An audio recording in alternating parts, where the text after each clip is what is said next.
যে দলের প্রতিনিধিত্ব করছি, যে ফ্রন্টে প্রতিনিধিত্ব করছি, বাম ফ্রন্টে প্রতিনিধিত্ব করছি, তাদের নীতির জন্য, তাদের যে নীতি, তাদের নীতিকেই তো আমি বাস্তবায়িত করতে চেষ্টা করব। স্বাভাবিকভাবে গরিব মানুষের, মধ্যবিত্ত মানুষের, নিম্নবিত্ত মানুষের জন্য যে কাজ বামপন্থী ফ্রন্ট এতদিন ধরে করেছে, সেই নীতিকে ঊর্ধ্বে তুলে ধরা, তাকে এগিয়ে নিয়ে যাওয়াই আমার কাজ হবে।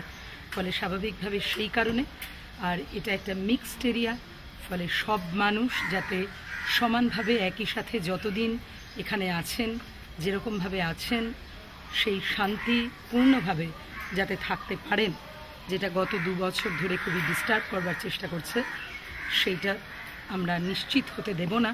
সবাই যাতে শান্তিতে থাকতে পারেন তার ব্যবস্থা আমরা করব, সেটাকে আমরা এগিয়ে নিয়ে যাব। আর সব মিলিয়ে আমাদের রাজ্যের উন্নয়ন, আগামী প্রজন্মের ভবিষ্যতের জন্য যে লড়াই বামপন্থী ফ্রন্টের নেতৃত্বে মানুষকে সাথে নিয়ে হচ্ছে, সেই লড়াইকে এগিয়ে নিয়ে যাবে।